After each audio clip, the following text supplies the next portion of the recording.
Good evening.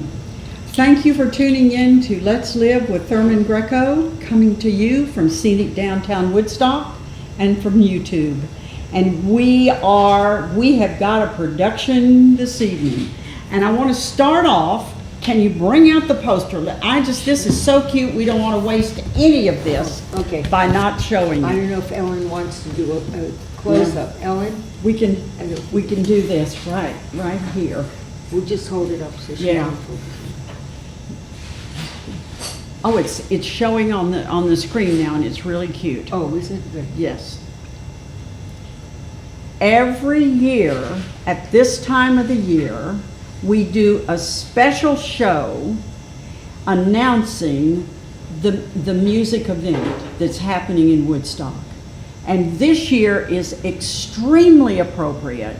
This is a show that everybody should go to see this year. So can you talk to us? What is the name of the show this year? It's the Woodstock Diamond Dance Theater presenting the annual Woodstock Diamond Dance and Music Festival.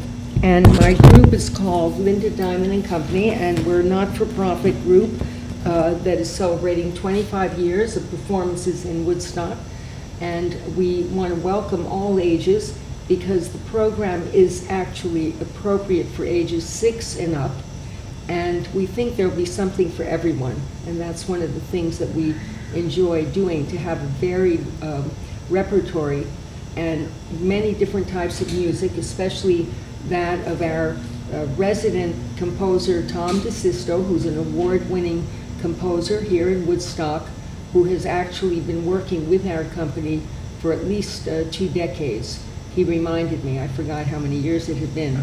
And he really enjoys doing new works for my choreography. And one of them is a piece from a longer work called Hymn to the Earth, which is a tribute to the importance of nature in our era. And then there's another new piece of music called A Reason to Dance, which is opening the program, as well as some other pieces of his that have been done in the past, including Music of the Spheres, which will be seen in excerpt on a video. So it's quite a diverse program. And there's also among the group, I'll tell you a little later if you're interested, in the company, it includes 12-year-old Dorothy, who has been with us since she was 8 years old, on and off. So we always have to get permission from the parent, to have her come to the rehearsal and whether we can include her in the publicity. But she's a wonderful dancer who is quite aspiring, and her parents are sending her to Alvin Ailey's children's summer workshop, where they go from class to class all day, like about 5 or 6 classes.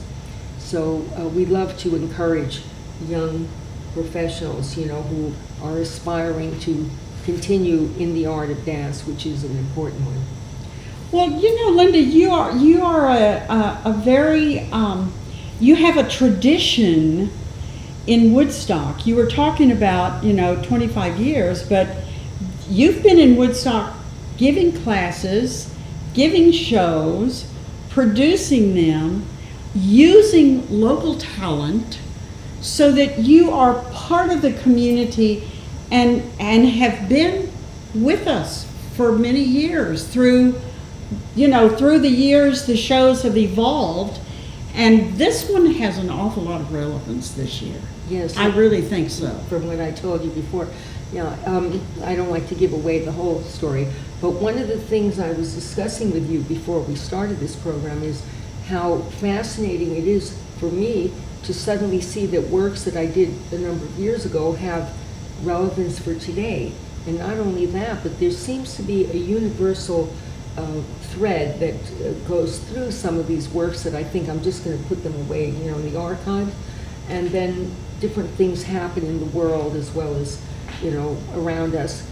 And I see how these universal themes become sort of something that relates to our life that we're in right now. So that's why this one piece called Charade, which I'm reviving from a number of years ago, is being presented. And without giving away the whole thing, the picture depicts some judges on the phone And the telephone props are actually real phones from about 25 years ago. I saved them all, including one of my daughter's toy phones. And it gives a bit of a sense of a whimsical, tongue-in-cheek attitude, but there's a lot more to it. So it's basically a satire on the justice system, and I'm sure everybody will take it in a different way. It's not about which party you belong to, not at all. It is a statement of some kind, I would say, relating to the times we're living in. So I hope that the audience will enjoy it, because there is humor in it, but there's also a lot of what we call tongue-in-cheek, for want of a better, explanation, moments. And through minimalism of gesture, there's a lot that will be communicated without necessarily spelling it out. So that's where the idea of minimalism in dance, or silent moments in dance or music, become very powerful, because they accentuate all the other action going on. And those are the moments that reach out to the audience when they have some kind of depth or reason. Of course, some people do minimalist, dance and music just to have fun and not necessarily to have a reason.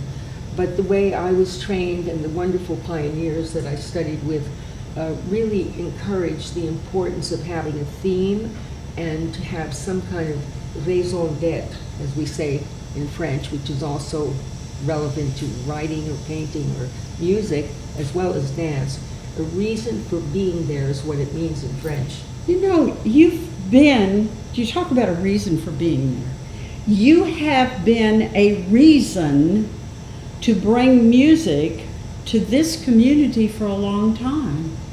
And I understand that your musicians sometimes weave through in that they're there for more than one song or more than one production. Mm-hmm. And I think it's amazing. You have this young child, and I see her, I don't even know what she's going to be doing, but I see her being able to return to your stage in the future.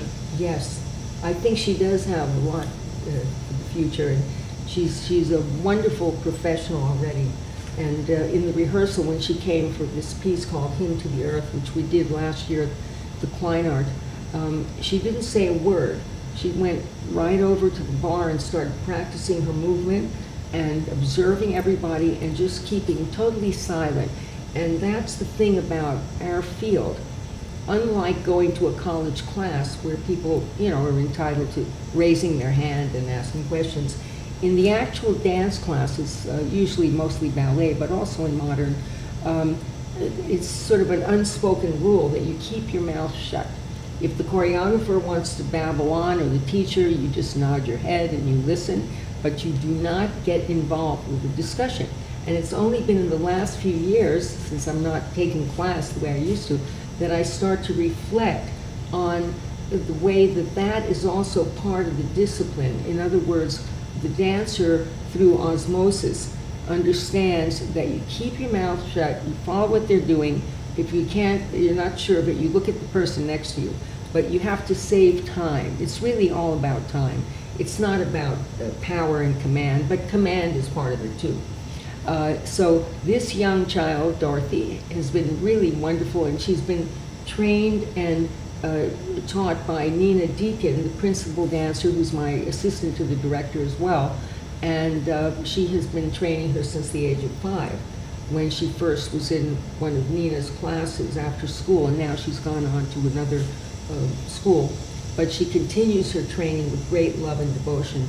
And it really does take a certain kind of personality to want to continue in this field and to pursue it in spite of all odds, in spite of discouragement, in spite of impediments like physical ones or mental ones or other. So it's a very interesting thing for me to reflect on behind the scenes, why certain people continue. And when you see it in a child early on, and luckily this child is being encouraged, because not all children will be encouraged, but they'll find their way anyway. And so it's really great for us, the elders. Of course, I'm the elder. But I have a lovely group. One dancer is from France. Her name is Maëlys. And another dancer is from Italy, and her name is Isabel. And then there's Gabby Sanchez, who is from New York, and Nina and Dorothy. So we have quite an interesting international mixture, which is another thing that I've really enjoyed. When I have groups like that, I start to reflect on the fact that their early training in the home, and not to put down, the American culture at all, because, that's where we are. But they have a certain culture that they bring to the work. And first of all, tremendous respect. They love the discipline. They don't mind if they're being told this or that, and they just follow instructions. They may not like it. We had an Italian dancer who came out in this sort of a circus thing during rehearsal, but she had like a fancy scarf around her neck like you would wear in Italy, and that didn't go with the costume. So I told her she couldn't wear it, so she sauntered off, but she didn't say she did what she had.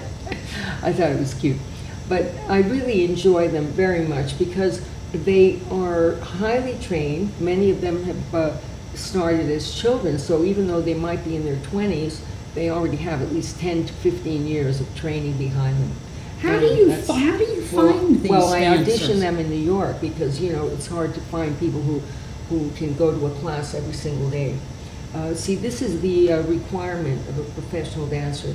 They really have to, even if they know how to do the movement to warm up, they warm up before the class, but they have to go to these professional classes at least 5 times a week. I mean, now it's very expensive, so they may go fewer, but they keep, doing something to keep it going.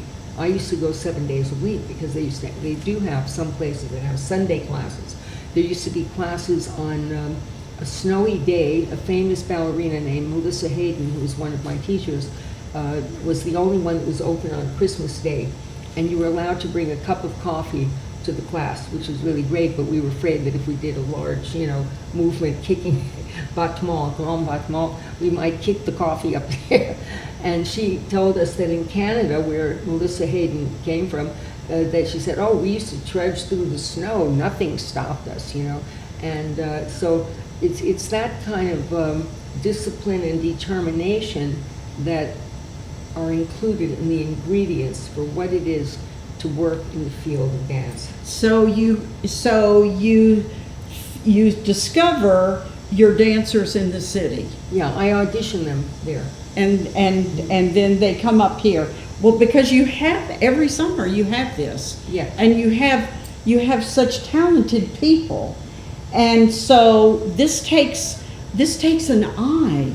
You have to be able to find someone. How many years ahead of time are you working on a show? Well, it's usually a few months because of time. Oh, really? And money. Well, I audition them. And what's interesting, I want to say to the public about auditioning, you can't always tell, because first of all, when you go to an audition, you're going to be judged.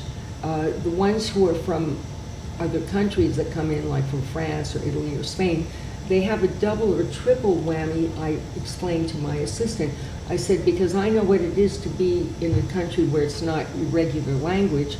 So you have the language thing, you have a different culture, and then you have the pressures of an audition. So you don't always get to know, but these dancers really blossomed forth in my work after a number of rehearsals because they were starting to understand what they were doing, and it also takes them time to understand the premises, so to speak, the way I like certain things done, which are different from the way some other choreographer might want it. And they're really taking to it very well, and they seem to be enjoying it because each one brings her own personality, and we like the individualism within the confines of what the choreography is. So that's what I think is important also. When the audience comes to a program, whether they realize it or not, they may identify with one of the dancers, or maybe the dancer reminds them of their daughter or someone they knew. I think it's in the same way that in a film, a good film somehow pulls the person into it, and an individual will start to identify with one of the characters or even the story, which may be different from their own life story, and yet somehow it rings a bell. And that identification of an audience member with a work of art is a very interesting catalyst that symbiosis happens whether they realize it or not. So that's why it's fun for me to have people of different sizes and ages and looks. They shouldn't all be cookie cutter. And that way also when they come out, I was explaining to one of my dancers, I said, this way they know, oh, that's the one with the black hair. Oh, that's the one with the ponytail. Oh, that's the one that, So, you know. so you have an audition, and something sparks each one, and you see something in each one that you say, I can develop. Well, yeah, I think that happens the second callback when I do that. The first one is more doing movements to see if they can do the technical movement. But you also, they start to show their personalities, you know, usually. Okay, after so they an feel- audition is more than one time. Yeah, I like to have two days in a row. Okay. It's called a callback, and then also it has to do with whether they show up again. Because if, you know, it also has to do with whether, it should be a two-way street, that they feel comfortable. Some people don't want to do that style, or don't want to do, and that's fine. The field is not, it's not like you're a hired hand, like you do the job, you know, hammer the wood and then get paid and leave. No. This has to do with putting your heart and soul in it, in addition to your many years of training, and then to feel that they can connect. They have to feel they can connect to the movement and the concept. So I always want it to be a two-way street. So they are connecting to a concept, and they find out about the concept when they come in to dance and they hear the music? No, first they actually do a movement phrase, so it's very kind of technical at the beginning, where I see what their strengths are. Oh, so, okay, so they Yeah. come in And and do they some- have a prepared phrase. No, I give them the You phrase. gave them Yeah. the phrase, and you see how they do that. Right. Wow. And then I can tell a lot about the training. I can also tell a lot about what's going on in some of the classes, because they're all doing a certain thing that I don't like. But when they jump, you know, they throw the thigh up, and I said the thigh is very heavy. You have to, you know, lift up. And I can tell that it's probably, because they're in classes of 40 or 50 people, the teachers just don't have time to stop and correct. So they give a class, you know. I mean, I'm not criticizing the wonderful teachers there, but it's, you know, it's kind of like a large factory in a way. So when I work with them, I help to develop their artistry, and they learn a lot of things that they didn't expect right away because of the way that I direct them. And I bring out certain things that have to be improved or refined. And I think they grow a lot from that. So the interviewing process for these young people is also a learning process. Well, it is after rehearsing with me for a while. Yeah, Right then and there, they're more worried about how they look and if they're gonna, you know, be hired. right. So there's all that tension, there's that psychological tension. But then once they work with me, that's the interesting part, is to see how they start to feel more comfortable with the work, and then they put more into it. And that, they came, we rehearsed in Woodstock 3 days in a row in July. And so this was great for me because they couldn't run off to take a train or a bus to go somewhere else. And I told them, I said, there's gonna be no cafe around, you know, we have to go. I let them buy the food exactly what they want, and they were, you know, captured, so to speak. It was like a 7.5-hour day, and on the stage, which was great for us because there's a lot of technical things we have to do. But more than that, they were able to see the entrances and exits.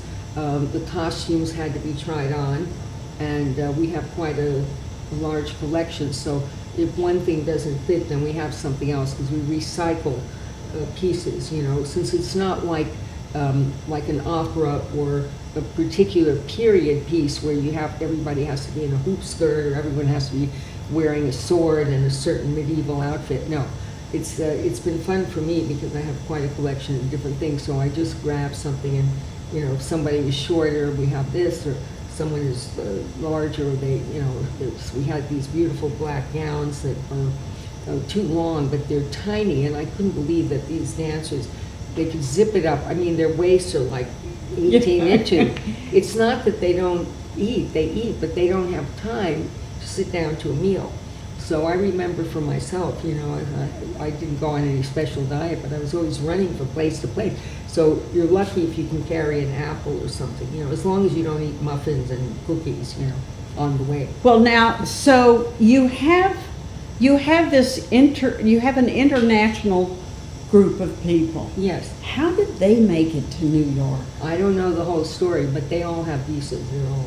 And then the work and the publicity that I've been getting in Daily Freeman and other locations, there will be on Radio Woodstock, that helps them to bona fide, is that a word? That makes it bona fide that they are actively working as professionals who are getting paid. So they have to have like a portfolio, and they all have to follow all the laws, and they do, but they can't go back to their country for a while. That's the only thing. So we had another Italian dancer whose family would come like twice a year, including the baby brother and everybody, to come visit her because she couldn't go there, but just to keep her paperwork going. But I know what that's like too, because that's another story, living in Paris in those years. But it's so important, I think, for the arts, whether it's painting or music or as well as dance or even design, fashion, the more combined or the more international the people are involved in it, the more interesting it is. And that, again, going back to American jazz, which I always like to make a parallel between that and the early days of modern dance, is an example of the many different influences, from Africa, India, Turkey. I think about Herbie Mann, he has a thing called Turkish Coffee. And then we have Cal Tjader and Pharoah Sanders and all those wonderful, jazz musicians who combined the different cultures within their own invention.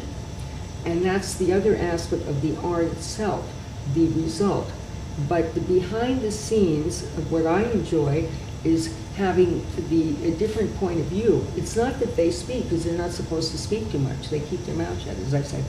But somehow, through osmosis, I'm receiving a very interesting mixture of many cultures that help to push the vehicle along.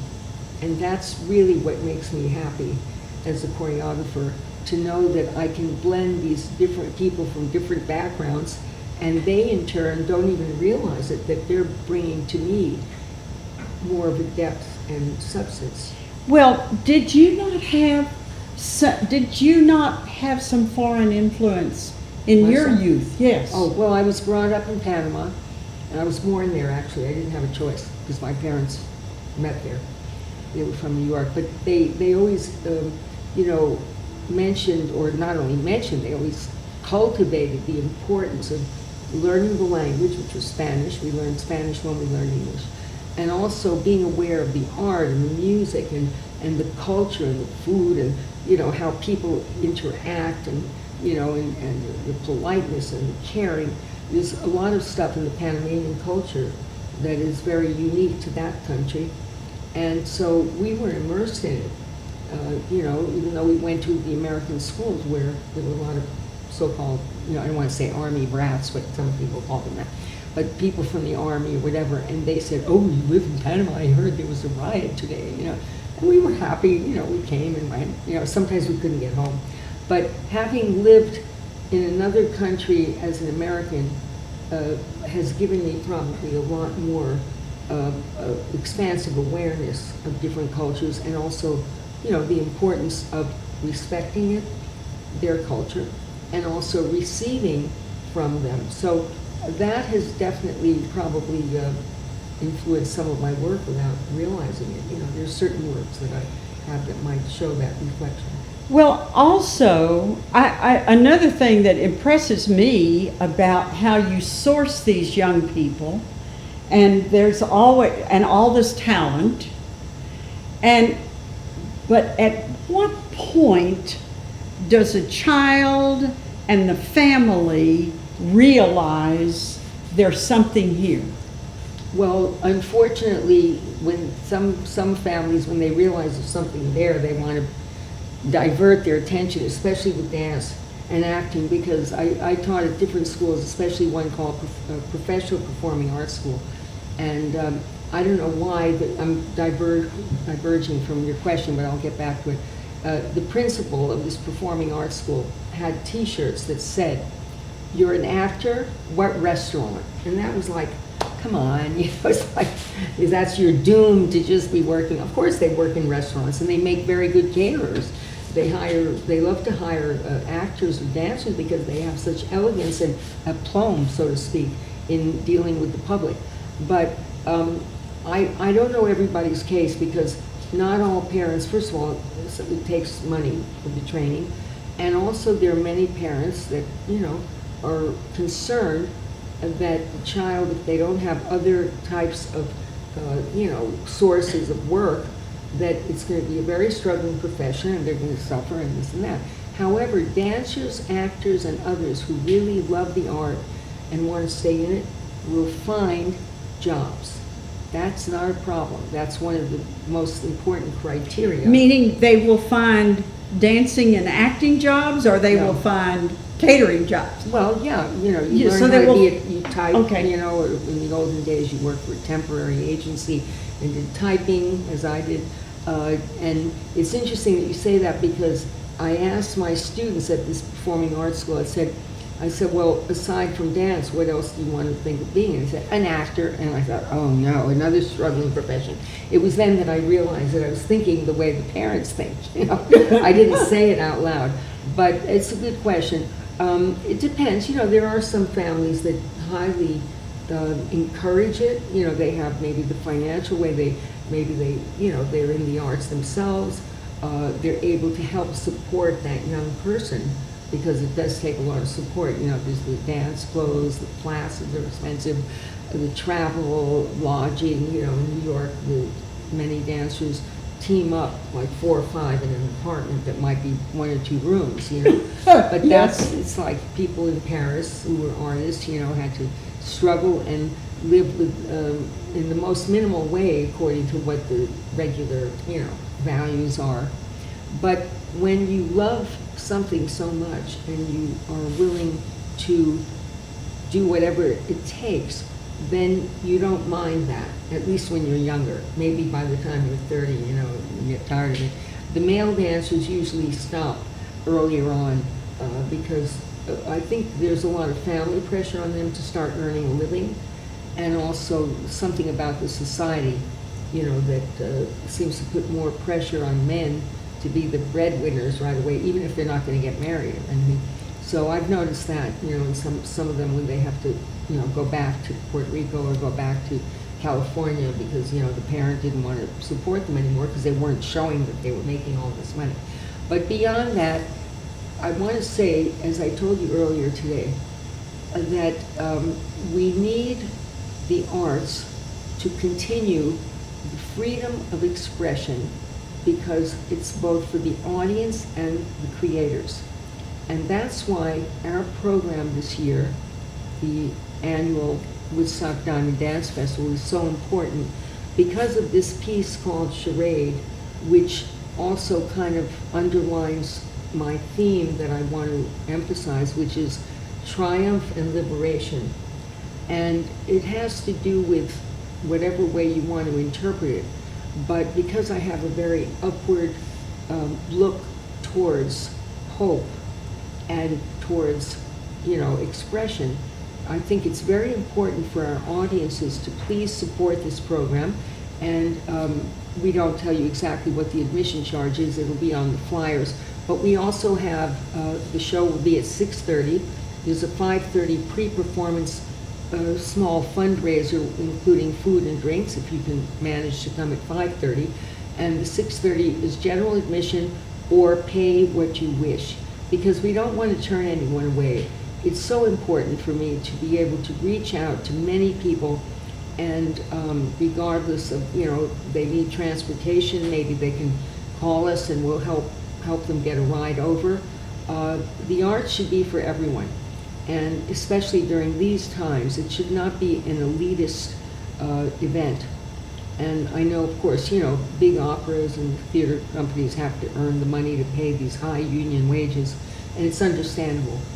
But for me, it's really important to be able to communicate and reach out to people from all backgrounds, and even those who have never attended a dance event will find something interesting, I think, even if they don't like the whole program.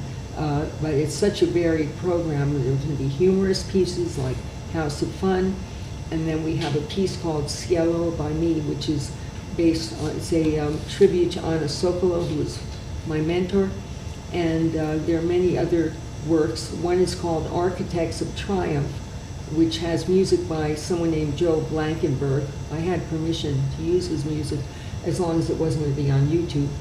And that was created during the pandemic.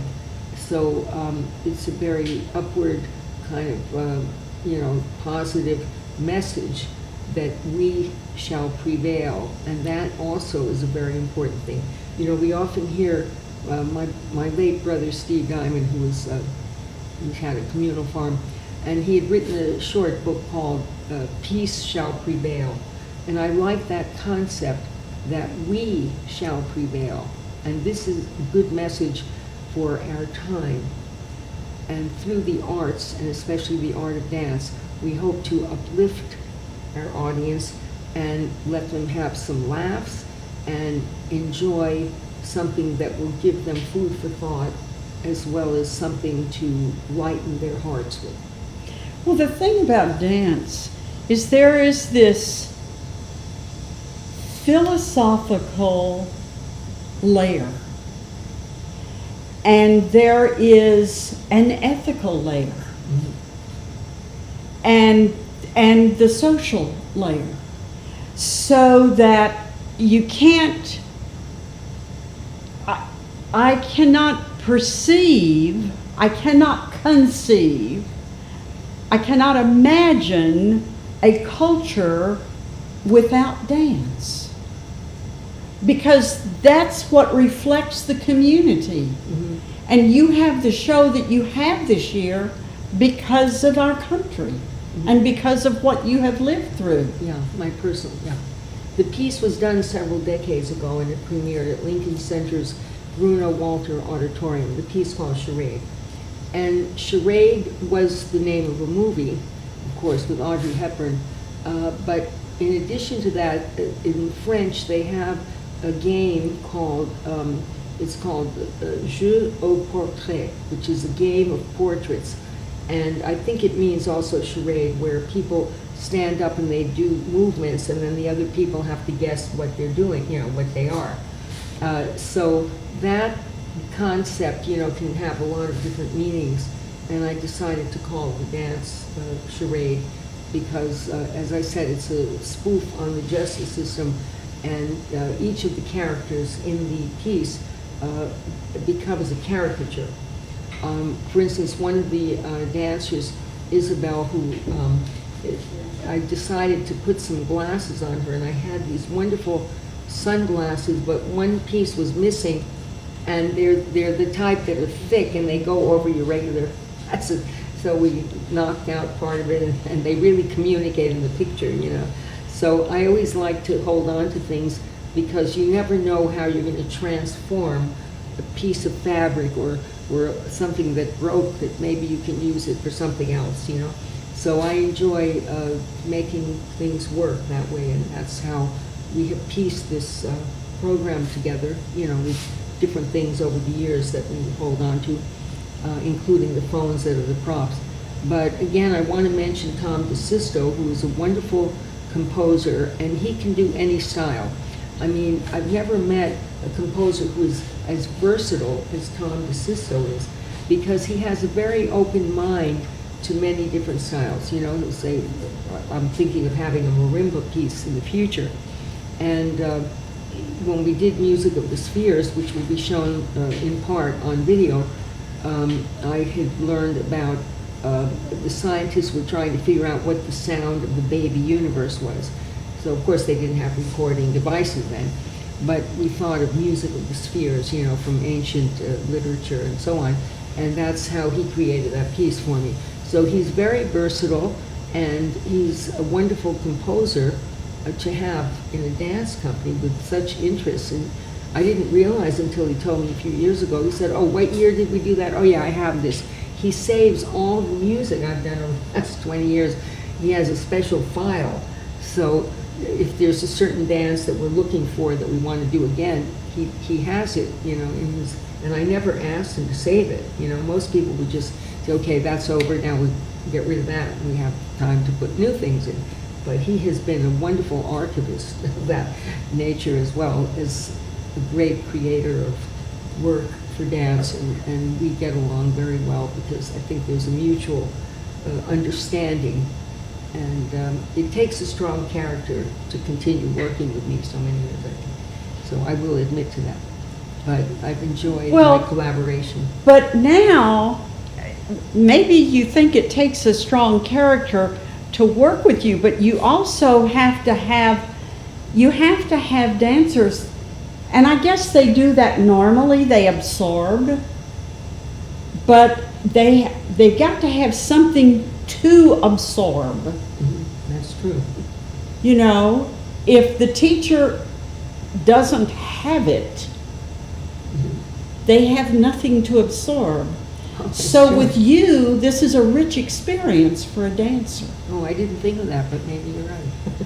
Oh, I think so. Yeah, I think they learn something when they, you know, when they leave. They're gonna all, you know, go running to the next audition. I can't hire people all year round, which is part of it. But that is the beauty of the community work, Mm-hmm. is they have come, they have learned, they have absorbed, they have experienced, they have shared, and then they go on to the next, where they learn and absorb, hopefully. And hopefully their artistry gets sharpened by Yes. working with me.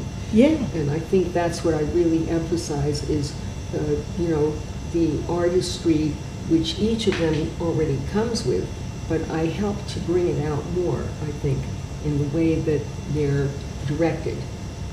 And, you know, it's not like, I'm not really a teacher, I'm more like a conduit of their artistry, I would say, while observing what the choreography requires. So that's the underpinning of the work. That I think you don't develop. change their story. Right. You don't change their story, but having worked in your program in the summertime, you are allowing them to go on their own path with a greater experience. Yeah, very true. I didn't know that until I thought about it a little bit, but I think you're right. And I think they're starting to understand that too. You know, in a kind of subtle way, because they're more concerned about, you know, daily living and, you know, getting the next job and paying the rent. But and isn't stuff like that a way of life for a dancer? Oh, yeah. Definitely. Yeah. I mean, I don't know of any dancers.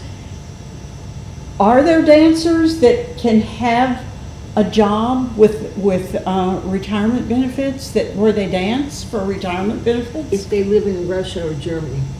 Oh, really?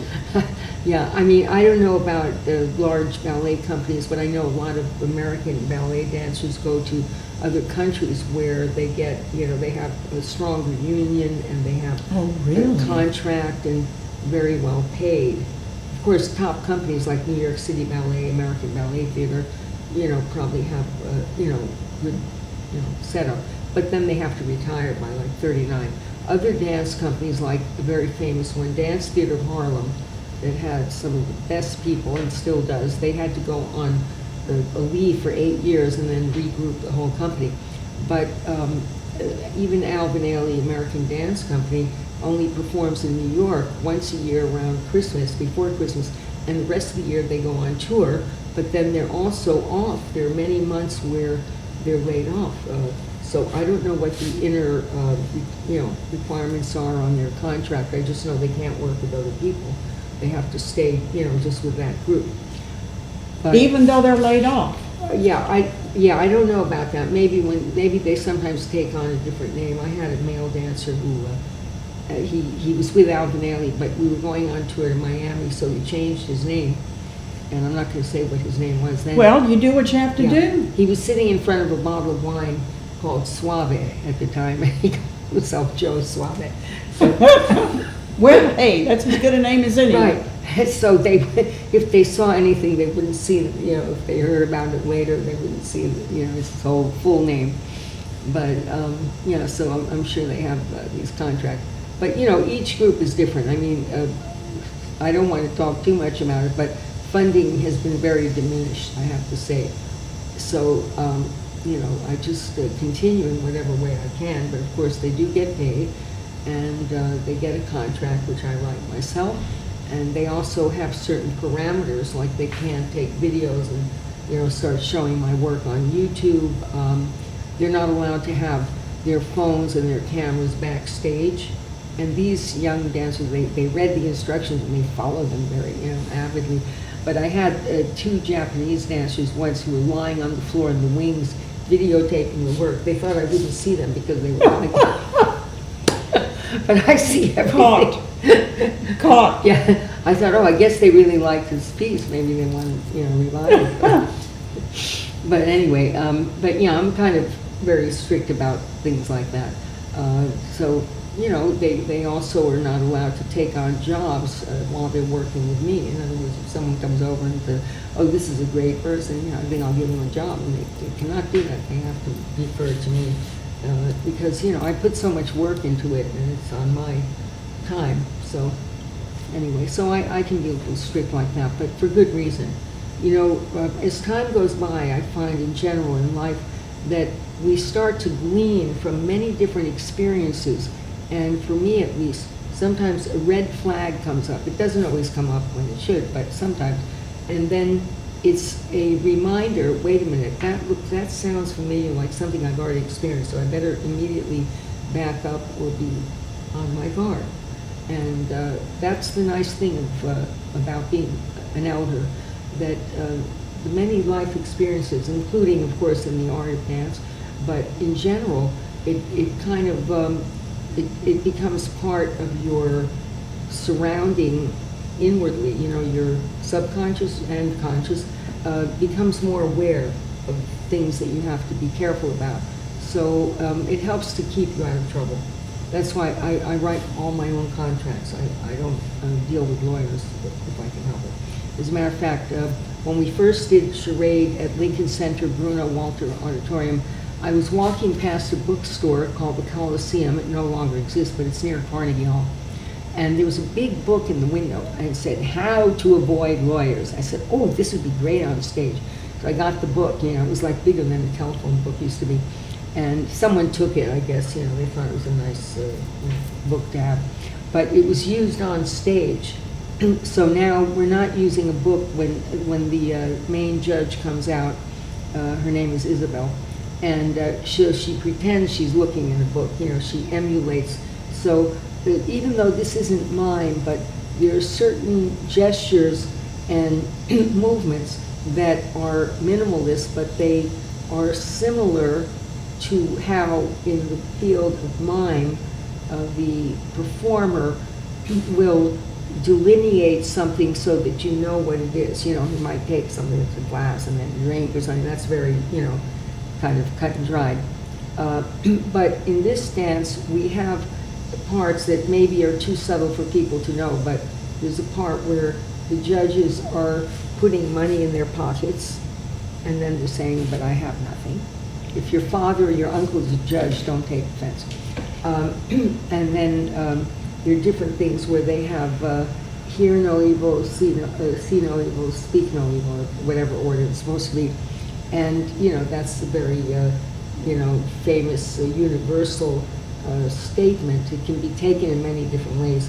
So there are different gestures within the dance that are, it's very different from my other pieces in the style, because the theme sort of directs how the movement style will be. You don't start with, I'm just going to do this style. It's usually when you think of a theme that you want to create a piece to dance about, then that theme will tell you what types of movement will be, not perfect, but will help to promote the theme to the audience. And so within this piece, it's more in the realm of what we call dance theater. that it involves theatrical concepts, and even though it's not a story per se, it does have thematic material that hopefully will read to the audience. And there was someone named Lincoln Kirsty, and we had to read about him. He was the one they named Lincoln Center after. And there was one line I remember that said, he said that the opening of a dance has to be theatrically legible. And it doesn't mean that it tells you the whole story, but I like that concept that I tell the dancers even in rehearsal about that, because the opening has to give some kind of mystery, but also it's going to foretell the theme without spelling it out right away. And hopefully you will pull in the audience so that they'll wonder, oh, I wonder what this is going to be about, or I wonder why they're doing that, or that looks like somebody's jumping off something, you know, and I wonder what it's going to evolve to be. So I like that idea that in dance it should be theatrically legible at the outset, so that there's something that the audience can hook onto. Because we create to express something and to communicate to others. I always tell the dancers, and they all nod in agreement, that we're not there to, you know, parade around in a costume. I mean, cabaret work is different, of course, and musicals, you know, somewhat. So they like that, I think, because I help to remind them of why they are there.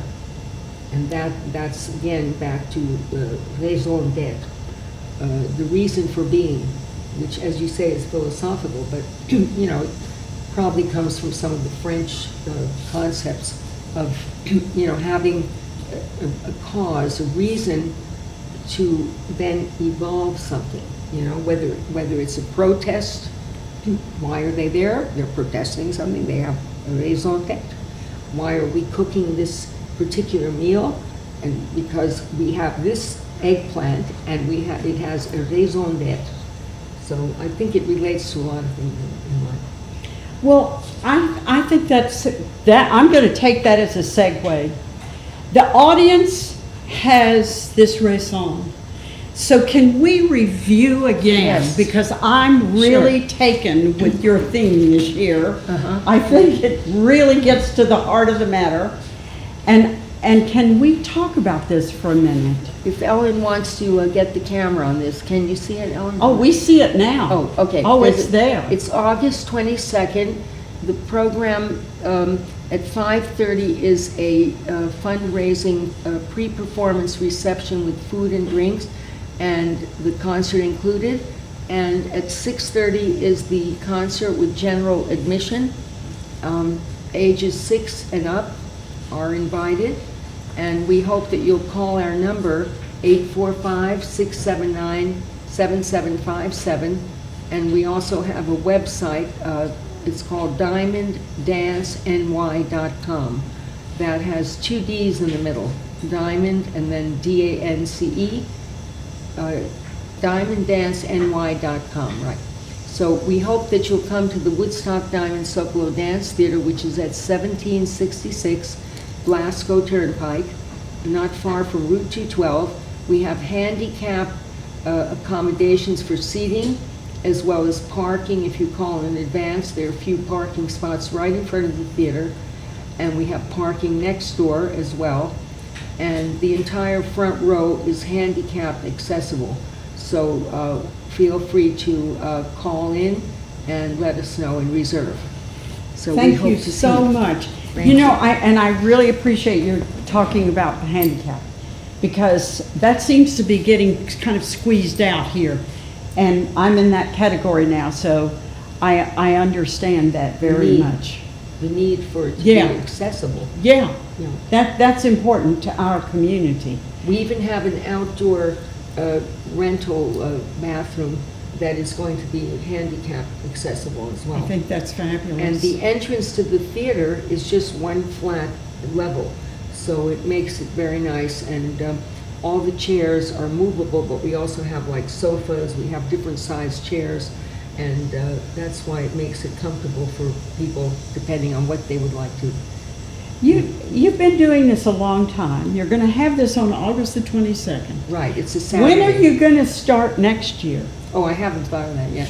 Really? Well, no, I don't want to, it's all, funding being what it is, which is not too great right now. We're happy to be able to provide this at a time like this. So, yeah. So we're going to have the show, and then we'll all take a deep breath on the 23rd.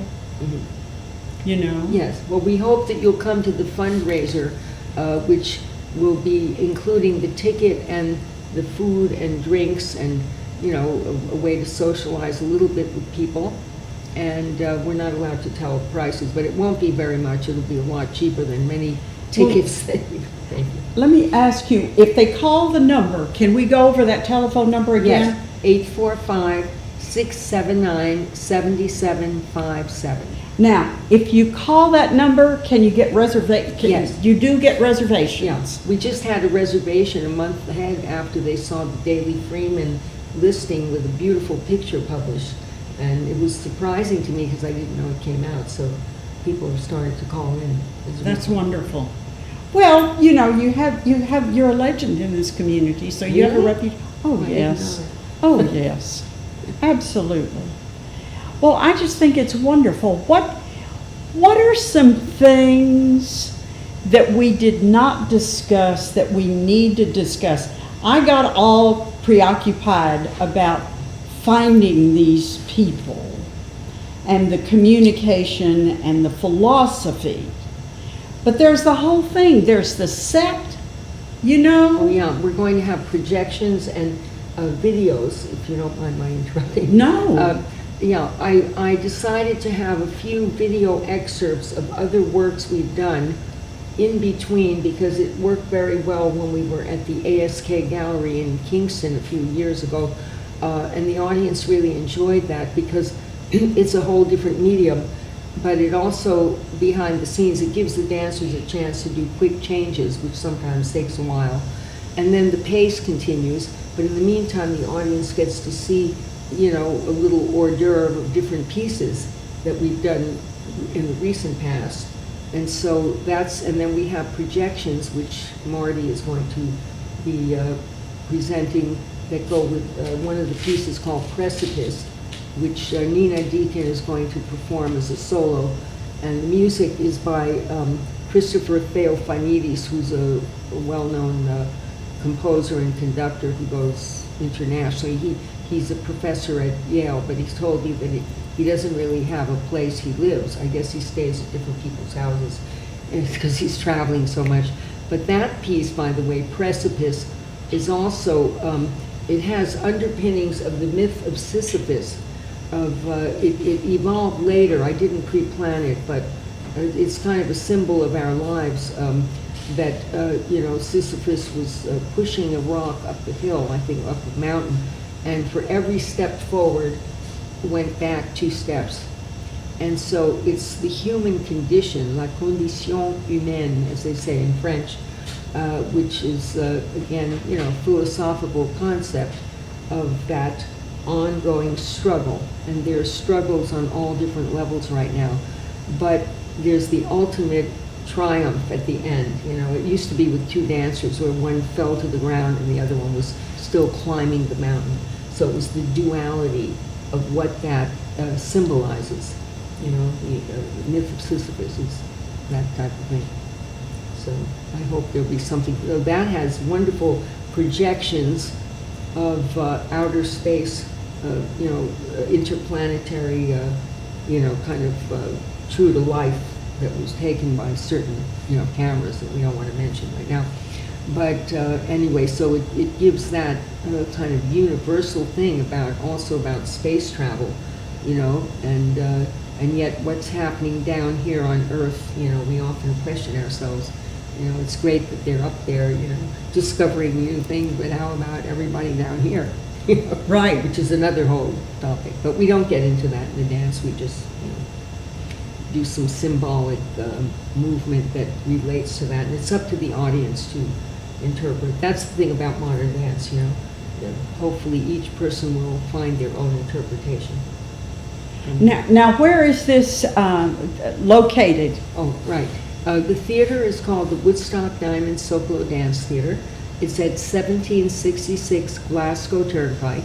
And I hope if you have people visiting from out of town that you might want to consider bringing them, because we hope to rerun this program for a few weeks or days before the program actually takes place. So we have very good parking next door with some parking attendant, and the theater itself is, accessible in many ways, and we hope that people will bring their friends, and even people who have never attended dance will come, because that's who we'd like to reach out to as well. To widen the audience. Yes. Well, listen, we're down to just a few minutes, and I am so grateful that you have decided to share your coming event with our television studio here in Woodstock. And I'm totally grateful for Ellen, because Yes. Ellen has become a superwoman in the last couple of Yes. months. And so, we all are. And We Ellen all has are. held up this television station for a number of decades. Yeah. We don't want to count. When you get to a certain point, you drop a few years traveling. But we are very grateful to you, Ellen, for being a wonderful camera person, producer, and holding up this Woodstock Public Access TV in spite of all events that have occurred personally and otherwise. Yes. So Yes. we won't go into those details. But We don't.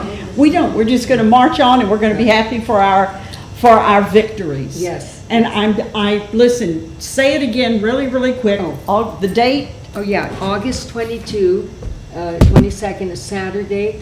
At 5:30 is the pre-performance reception and fundraiser, and 6:30 general admission. And we hope that you can bring children, but over the age of 6 would be better. And tell your friends, and we look forward to meeting you in person as well. We always like to get comments from the audience afterwards too, because it helps to give us an idea of how it was received. Oh, well, it's going to be received very well, I'm sure. It always is. Thank Well, listen, thank you very much, Ellen, and thank you very much. The set tonight was lovely. We got a real treat that way. Thank you very much. Okay, say goodnight. Good night.